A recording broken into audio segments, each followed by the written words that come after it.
اعوذ باللہ من الشیطان الرجیم بسم اللہ الرحمن الرحیم وبہ نستعین انہ خیر ناصر و معین والصلاۃ والسلام علی رسولہ الکریم و اہل بیتہ الطیبین الطاہرین المعصومین ولعنۃ الدائمۃ علی اعدائہم من یوم العداوۃ الی یوم الدین اما بعد فقد قال اللہ تبارک و تعالی فی کتابہ الحکیم بسم اللہ الرحمن الرحیم وَلَنَبْلُوَنَّكُمْ بِشَيْءٍ مِّنَ الْخَوْفِ وَالْجُوعِ وَنَقْصٍ مِّنَ الْأَمْوَالِ وَالْأَنفُسِ وَالثَّمَرَاتِ وَبَشِّرِ الصَّابِرِينَ الَّذِينَ إِذَا أَصَابَتْهُمْ مُصِیبَۃٌ قَالُوا إِنَّا لِلَّهِ وَإِنَّا إِلَیہِ رَاجِعُونَ۔ پروگرام مذاکرہ کے ساتھ محمد اصغر یزدانی آپ کی خدمت میں حاضر ہے، اور آج کے اس پروگرام میں ہم ابتلاء انسان کے حوالے سے گفتگو کرنا چاہتے ہیں۔ یعنی یہ دنیا کہ جو بنیادی طور پہ ہے ہی دار امتحان، یعنی جس میں انسانوں کو ابتلاء اور آزمائش کے لیے بھیجا گیا ہے، آج کی اس مختصر سی گفتگو میں ہم یہ بتانا چاہتے ہیں کہ انسان پہ اس دنیا میں جو مشکلات و پریشانیاں آتی ہیں، کیا وہ بالکل ختم ہو جانی چاہیے، نہیں ہونی چاہیے، اسی دنیا کو پوری عیش و عشرت کے ساتھ گزارنا چاہیے، یا یہ کہ یہ دنیا جو ہے یہ اس لیے بنائی گئی ہے کہ انسان یہاں پہ ابتلا میں رہے، پریشانیوں میں رہے، اور اس ابتلا اور پریشانی کا نتیجہ جو ہے وہ اچھا نکلے۔ اسلامی فکر یہ ہے کہ یہی دنیا اصل دنیا نہیں، بلکہ اس کے بعد ایک زندگی ہے،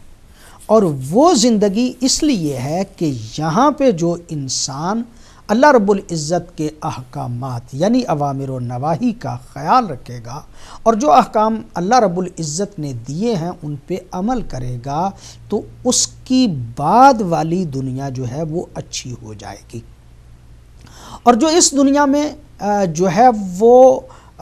چاہتا ہے کہ وہ عیاشی کرے، جو چاہتا ہے کہ اس دنیا میں وہ اپنی زندگی جو ہے اس کو راحت و آرام میں رکھے، اور کسی قسم کے حکم خدا بندی جو ہے اس کی پرواہ نہ کرے، تو اس کی آخرت جو ہے وہ یقیناً خراب ہو جاتی ہے۔ جو احکام خدا بندی جو ہے ان پہ عمل کرتا ہے، اس کی وہ بعد والی دنیا جو ہے وہ ٹھیک ہوتی ہے۔ یہ دنیا بنیادی طور پہ اگر کہا جائے تو دار ابتلا ہے، مشکلات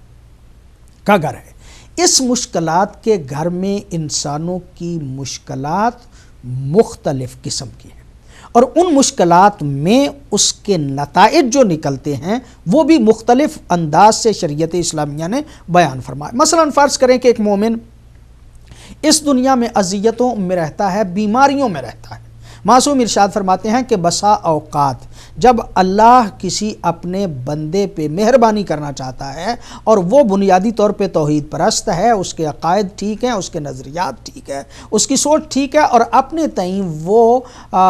فروعات پہ بھی عمل کرتا ہے، لیکن کچھ غلطیاں اس سے ہو گئیں، اللہ جب اس کے ساتھ اچھائی کرنا چاہتا ہے، گویا اس کو کسی بیماری میں لاحق کر دیتا ہے، کہ جس کا نتیجہ یہ ہوتا ہے کہ آخرت میں جا کے اس کی وہ غلطیاں کہ جو اس دنیا میں کی تھی وہ اس اذیت کے سبب ختم ہو جاتی ہیں، اور آخرت اس کی ٹھیک ہو جاتی ہے۔ کون کون سی مشکلات ہیں، کس طرح کی انسان اس دنیا میں مصیبتوں ابتلاؤں کو دیکھتا ہے، اور پھر اس کا نتیجہ جو ہے وہ کیا نکلتا ہے، اتنی لمبی اور اتنی فہرست جو ہے وہ زیادہ ہے اس حوالے سے پریشانیوں کی، ابتلاعات کی، کہ جو بندہ اپنے طور پہ اپنے آپ کو دیکھے اسے سمجھ آتی ہے کہ میں کن کن مشکلات اور کن کن پریشانیوں میں مبتلا ہوں۔ من جملہ میں یقیناً میرے ساتھ قبلہ علامہ فدا حسین بخاری صاحب قبلہ تشریف فرما ہیں، وہ یقیناً اس حوالے سے مزید گفتگو جو ہے اس کو تفصیل سے کریں گے، اور وہی اصل میں تفصیل سے گفتگو کریں گے۔ ہمارے جناب علامہ نجم الحسن نقوی صاحب قبلہ بعض مصروفیات کی بنیاد پہ آج کل پروگراموں میں تشریف نہیں لا رہے، انشاءاللہ آئندہ پروگراموں میں وہ بھی تشریف لائیں گے۔